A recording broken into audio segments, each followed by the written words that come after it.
Hello बच्चों, मैं संजीव कुमार आपका स्वागत करता हूं आपके अपने चैनल आईवाईसी क्लासेस में। जैसा कि आप लोग देख रहे हैं, हमेशा की भांति आपकी 9वीं कक्षा की इतिहास की पाठ्य पुस्तक, जिसमें से हम लोगों ने पहला पाठ फ्रांसीसी क्रांति देख ली। अब इसकी दूसरे अध्याय की बारी है, तो चलिए इसमें मैं बताता हूं आपको और देखते हैं कैसे समझ में नहीं आता।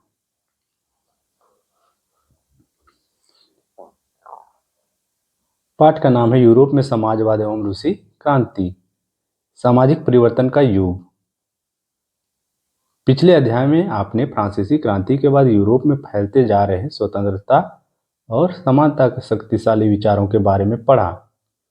फ्रांसीसी क्रांति ने सामाजिक संरचना के क्षेत्र में आमूल परिवर्तन की संभावनाओं का सूत्रपात कर दिया था। सूत्रपात कहने से तात्पर्य है शुरुआत कर दिया था। जैसा कि आप पढ़ चुके हैं, 18वीं सदी से पहले फ्रांस का समाज मोटे तौर पर स्टेट्स और श्रेणियों में बटा हुआ था।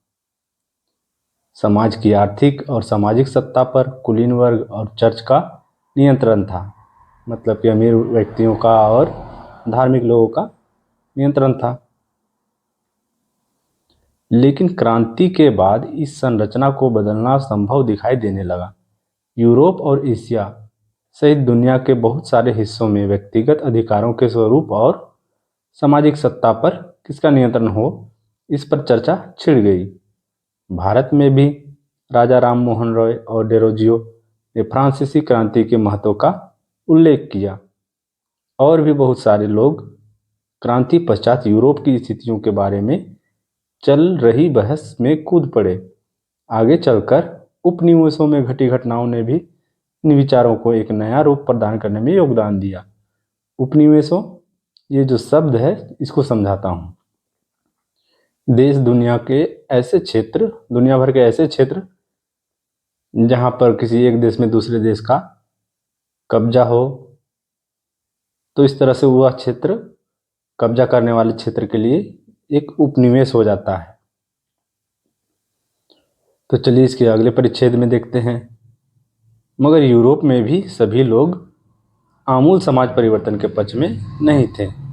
इस सवाल पर सबकी अलग अलग राय थी। बहुत सारे लोग बदलाव के लिए तो तैयार थे, लेकिन वह चाहते थे कि यह बदलाव धीरे धीरे हो। एक खेमा मानता था कि, खेमा करने से तात्पर्य है कि वर्ग, समाज के कुछ लोग ये मानता था कि समाज का आमूल पुनर्गठन जरूरी है। कुछ रूढ़िवादी, जिसको इंग्लिश में बोलते हैं कंजर्वेटिव्स, थे, तो कुछ उदारवादी यानी कि लिबरल्स थे, या आमूल परिवर्तनवादी, जिनको कि रेडिकल भी कहते हैं, समाधानों के पक्ष में थे। ये तीन महत्वपूर्ण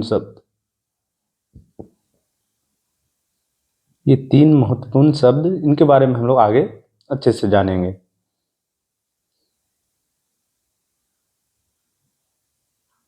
उस समय के संदर्भ में इन शब्दों का क्या मतलब था, राजनीति की इन धाराओं में क्या फर्क थे, और कौन कौन सी बातें थीं जो समान थीं। यहाँ हमें ध्यान रखना चाहिए कि इन शब्दों का अर्थ हर काल और परिवेश में एक ही नहीं होता। इस अध्याय में हम 19वीं शताब्दी की कुछ महत्वपूर्ण राजनीतिक परंपराओं का अध्ययन करेंगे और देखेंगे कि उन्होंने परिवर्तन के संदर्भ में क्या असर डाला। इसके बाद हम एक ऐसी ऐतिहासिक घटना पर अपना ध्यान केंद्रित करेंगे जिसमें समाज के रेडिकल पुनर्गठन का एक गंभीर प्रयास किया गया। रूस में हुई क्रांति के फलस्वरूप समाजवाद 20वीं सदी का स्वरूप तय करने वाले सबसे महत्वपूर्ण शक्तिशाली विचारों की श्रृंखला का हिस्सा बन गया। अब देखते हैं उदारवादी, रेडिकल और रूढ़िवादी। जैसा कि मैंने कहा था कि इन तीनों शब्दों को अच्छे से समझेंगे। समाज परिवर्तन के समर्थकों में एक समूह उदारवादियों का था। उदारवादी ऐसा राष्ट्र चाहते थे जिसमें सभी धर्मों को बराबर का सम्मान और जगह मिले। शायद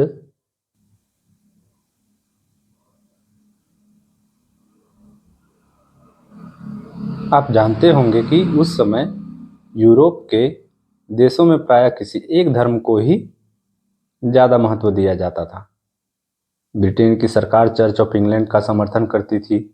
ऑस्ट्रिया और स्पेन कैथोलिक चर्च के समर्थक थे।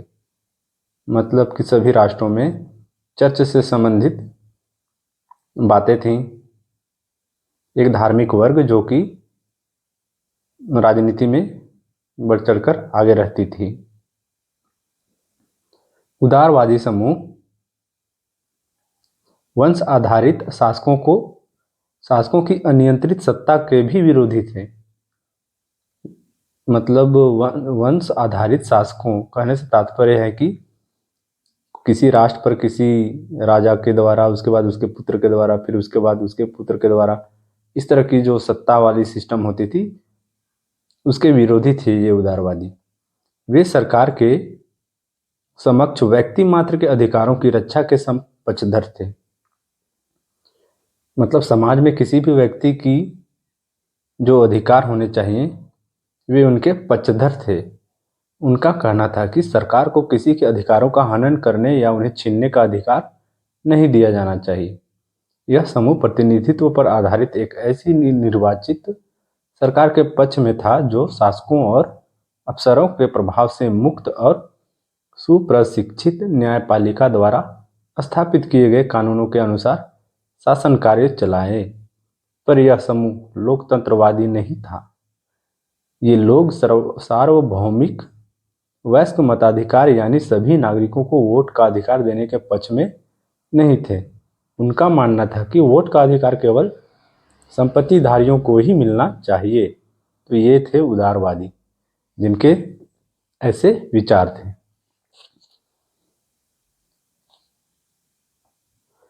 तो चलिए अब देखते हैं रेडिकल समूह से संबंधित लोगों के विचारों के बारे में। इसके विपरीत रेडिकल समूह के लोग ऐसी सरकार के पक्ष में थे जो देश की आबादी के बहुमत के समर्थन पर आधारित हो। इनमें से सारे लोग महिला मताधिकार आंदोलन के भी समर्थक थे। उदारवादियों के विपरीत ये लोग बड़े जमींदारों और संपन्न उद्योगपतियों को प्राप्त किसी भी तरह के विशेषाधिकारों के खिलाफ थे। वे निजी संपत्ति के विरोधी नहीं थे, लेकिन केवल कुछ लोगों के पास संपत्ति के संकेंद्रण का विरोध जरूर करते थे। तो चलिए समझ गए होंगे रेडिकल समूह के लोगों के बारे में। अब देखते हैं रूढ़िवादी तबका के बारे में, मतलब रूढ़िवादी लोगों के विचार के बारे में। रूढ़िवादी तबका रेडिकल और उदारवादी दोनों के खिलाफ था, मगर फ्रांसीसी क्रांति के बाद तो रूढ़िवादी भी बदलाव की जरूरत को स्वीकार करने लगे थे। पुराने समय में यानी 18वीं शताब्दी में रूढ़िवादी आमतौर पर परिवर्तन के विचारों का विरोध करते थे, लेकिन 19वीं सदी तक आते आते वे भी मानने लगे थे कि कुछ परिवर्तन आवश्यक हो गया है। परंतु वह चाहते थे कि अतीत का सम्मान किया जाए। अतीत कहने से तात्पर्य है बीते समय में जो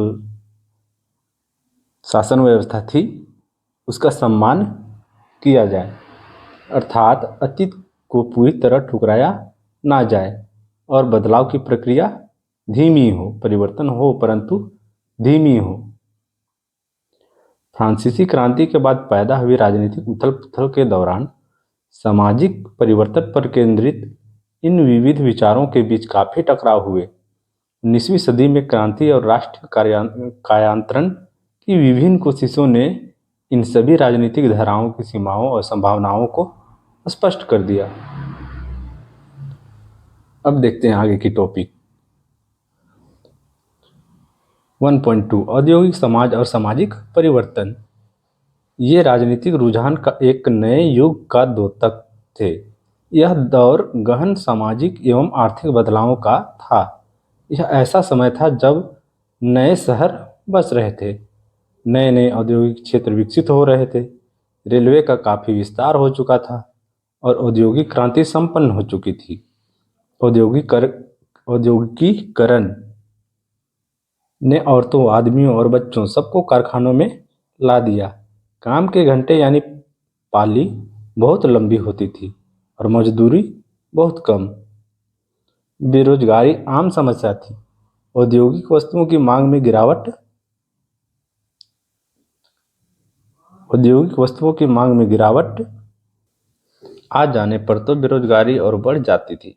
शहर तेजी से बसते और फैलते जा रहे थे, इसलिए आवास और साफ सफाई का काम भी मुश्किल होता जा रहा था। उदारवादी और रेडिकल दोनों ही इन समस्याओं का हल खोजने की कोशिश कर रहे थे। लगभग सभी उद्योग व्यक्तिगत स्वामित्व में थे। बहुत सारे रेडिकल और उदारवादियों के पास भी काफी संपत्ति थी और उनके यहाँ बहुत सारे लोग नौकरी करते थे। उन्होंने व्यापार या औद्योगिक व्यवसायों के जरिए धन दौलत इकट्ठा की थी, इसलिए वह चाहते थे कि इस तरह के प्रयासों को ज़्यादा से ज़्यादा बढ़ावा दिया जाए। उन्हें लगता था कि अगर मजदूर स्वस्थ हों और नागरिक पढ़े लिखे हों तो इस व्यवस्था का भरपूर लाभ लिया जा सकता है। ये लोग जन्मजात मिलने वाले विशेषाधिकारों के विरुद्ध थे। व्यक्तिगत प्रयास, श्रम और उद्यमशीलता। उद्यमशीलता कहने से तात्पर्य है कारखानों वगैरह में काम करने वाले लोगों की बात हो रही है। वैसे लोग जो उद्यम के जरिए अत्यधिक लाभ कमाने में सक्षम थे और जिन्हें उद्यम अच्छा लगता हो, में उनका गहरा विश्वास था। उनकी मान्यता थी कि यदि हर एक को व्यक्तिगत स्वतंत्रता दी जाए, गरीबों को रोजगार मिले और जिनके पास पूंजी है उन्हें बिना रोक टोक काम करने का मौका दिया जाए, तो समाज तरक्की कर सकता है। इसी कारण 19वीं सदी के शुरुआती दशकों में समाज परिवर्तन के इच्छुक बहुत सारे कामकाजी स्त्री पुरुष उदारवादी और रेडिकल समूहों व पार्टियों के इर्द गिर्द गोलबंद हो गए थे। देखिए, जैसा कि एक चित्र आपकी किताब में दिखाया गया है कि किस तरह एक जगह बैठ कर बहुत सारे लोग मतलब पार्टियां करते थे, खाने पीने का आनंद लेते थे। यूरोप में 1815 में जिस तरह की सरकारें बनी, उनसे छुटकारा पाने के लिए कुछ राष्ट्रवादी, उदारवादी और रेडिकल आंदोलनकारी क्रांति के पक्ष में थे। फ्रांस, इटली, जर्मनी और रूस में ऐसे लोग क्रांतिकारी हो गए और राजाओं के तख्ता पलट का प्रयास करने लगे। राष्ट्रवादी कार्यकर्ता क्रांति के जरिए ऐसे राष्ट्रों की स्थापना करना चाहते थे जिनमें सभी नागरिकों को समान अधिकार प्राप्त हो। 1815 के बाद इटली के राष्ट्रवादी गिसेप्पे मेजीनी ने यही लक्ष्य प्राप्त करने के लिए अपने समर्थकों के साथ मिलकर राजा के खिलाफ साजिश रची थी। भारत सहित दुनिया भर के राष्ट्रवादी उसकी रचनाओं को पढ़ते थे। चलिए देखते हैं 1.3 यूरोप में समाजवाद का आना। यूरोप में समाजवाद का आना समाज के पुनर्गठन की संभवतः सबसे दूरगामी दृष्टि प्रदान करने वाली विचारधारा समाजवाद ही थी। 19वीं सदी के मध्य तक यूरोप में समाजवाद एक जाना पहचाना विचार था। देखिए, हम लोगों ने तो देखा रूढ़िवाद, उदारवाद, रेडिकल, अब ये समाजवाद, जो कि एक बहुत ही महत्वपूर्ण चीज है। इसको समझिएगा भी और हम समझाएंगे भी।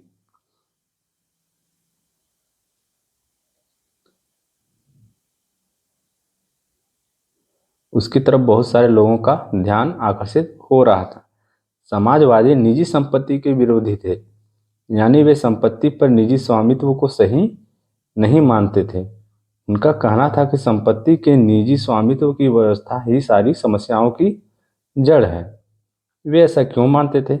उनका तर्क था कि बहुत सारे लोगों के पास संपत्ति तो है जिससे दूसरों को रोजगार भी मिलता है, लेकिन समस्या यह है कि संपत्तिधारी व्यक्ति को सिर्फ अपने फायदे से ही मतलब रहता है। वह उनके बारे में नहीं सोचता जो उसकी संपत्ति को उत्पादनशील बनाते हैं। इसलिए अगर संपत्ति पर किसी एक व्यक्ति के बजाय पूरे समाज का नियंत्रण हो तो साझा सामाजिक हितों पर ज्यादा अच्छी तरह ध्यान दिया जा सकता है। समाजवादी इस तरह का बदलाव चाहते थे और इसके लिए उन्होंने बड़े पैमाने पर अभियान चलाया। कोई समाज संपत्ति के बिना कैसे चल सकता है? समाजवादी समाज का आधार क्या होगा?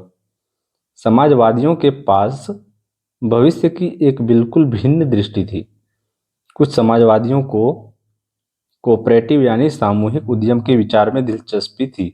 इंग्लैंड के जाने माने उद्योगपति रॉबर्ट ओवेन, जो कि 1771 से 1858 के बीच की बात है, ने इंडियाना अमेरिका में नया समन्वय न्यू हार्मनी के नाम से एक नए तरह के समुदाय की रचना का प्रयास किया। कुछ समाजवादी मानते थे कि केवल व्यक्तिगत पहलकदमी से बहुत बड़े सामूहिक खेत नहीं बनाए जा सकते। वह चाहते थे कि सरकार अपनी तरफ से सामूहिक खेती को बढ़ावा दे। उदाहरण के लिए फ्रांस में लुई ब्लॉन्ग चाहते थे कि सरकार पूंजीवादी उद्यमों की जगह सामूहिक उद्यमों को बढ़ावा दे। कोऑपरेटिव ऐसे लोगों के समूह थे जो मिलकर चीजें बनाते थे और मुनाफे को प्रत्येक सदस्य द्वारा किए गए काम के हिसाब से आपस में बांट लेते थे। देखिए बच्चों, इस परिच्छेद में कुछ ऐसी बातें हैं जिसको कि आपको समझ में नहीं आ रहा होगा, तो मैं बता देता हूँ आपको कि यहाँ समाजवादी विचार के अंतर्गत कुछ ऐसी बातें थीं जिसके तहत कुछ लोगों का कहना था कि जो भी धन संपत्ति वगैरह होते थे, ये सब उसका लाभ समाज से संबंधित हर एक नागरिक को मिलना चाहिए, ना कि केवल सिर्फ एक किसी व्यक्ति, ये मतलब कि व्यक्तिगत होना चाहिए। कार्ल मार्क्स 1818, 1882 और फ्रेडरिक एंगेल्स 1820 से 1895 ने इस दिशा में कई नई तर्क पेश किए। कार्ल मार्क्स का विचार था कि औद्योगिक समाज पूंजीवादी समाज है। फैक्ट्रियों में लगी पूंजी पर पूंजीपतियों का स्वामित्व है और पूंजीपतियों का मुनाफा मजदूरों की मेहनत से पैदा होता है। मार्क्स का निष्कर्ष था कि जब तक निजी पूंजीपति इसी तरह मुनाफे का संचय करते जाएंगे, तब तक मजदूरों की स्थिति में सुधार नहीं हो सकता। अपनी स्थिति में सुधार लाने के लिए मजदूरों को पूंजीवाद व निजी संपत्ति पर आधारित शासन को उखाड़ फेंकना होगा। मार्क्स का विश्वास था कि खुद को पूंजीवादी शोषण से मुक्त कराने के लिए मजदूरों को एक अत्यंत भिन्न किस्म का समाज बनाना होगा, जिसमें सारी संपत्ति पर पूरे समाज का यानी सामाजिक नियंत्रण और स्वामित्व रहेगा। उन्होंने भविष्य के इस समाज को साम्यवादी कम्युनिस्ट समाज का नाम दिया। मार्क्स को विश्वास था कि पूंजीपतियों के साथ होने वाले संघर्ष में जीत अंततः मजदूरों की ही होगी। उनकी राय में कम्युनिस्ट समाज ही भविष्य का समाज होगा। तो यहाँ हम लोग जाने कार्ल मार्क्स और फ्रेडरिक एंगल्स के विचारों को। वे चाहते थे कि फैक्ट्रियों में लगे पूंजी की वजह से जो लाभ होता था, उसका लाभ सिर्फ एक किसी व्यक्ति को ना हो, बल्कि पूरे समाज को हो। समाजवाद के लिए समर्थन 1.4 में चलिए देखते हैं। 1870 के दशक आते आते समाजवादी विचार पूरे यूरोप में फैल चुके थे। अपने प्रयासों में समन्वय लाने के लिए समाजवादियों ने द्वितीय इंटरनेशनल के नाम से एक अंतर्राष्ट्रीय संस्था भी बना ली थी। इंग्लैंड और जर्मनी के मजदूरों ने अपनी जीवन और कार्य स्थितियों में सुधार लाने के लिए संगठन बनाना शुरू कर दिया था। संकट के समय अपने सदस्यों को मदद पहुंचाने के लिए इन संगठनों ने कोष स्थापित किए और काम के घंटों में कमी तथा मताधिकार के लिए आवाज उठाना शुरू कर दिया। जर्मनी में सोशल डेमोक्रेटिक पार्टी SPD के साथ इन संगठनों के काफ़ी गहरे रिश्ते थे और संसदीय चुनाव में वे पार्टी की मदद भी करते थे। 1905 तक ब्रिटेन के समाजवादियों और ट्रेड यूनियन आंदोलनकारियों ने लेबर पार्टी के नाम से अपनी एक अलग पार्टी बना ली थी। फ्रांस में भी सोशलिस्ट पार्टी के नाम से ऐसी ही एक पार्टी का गठन किया गया, लेकिन 1914 तक यूरोप में समाजवादी कहीं भी सरकार बनाने में कामयाब नहीं हो पाए। संसदीय राजनीति में उनके प्रतिनिधि बड़ी संख्या में जीतते रहे। उन्होंने कानून बनवाने में भी अहम भूमिका निभाई, मगर सरकारों में रूढ़िवादियों, उदारवादियों और रेडिकलों का ही दबदबा बना रहा।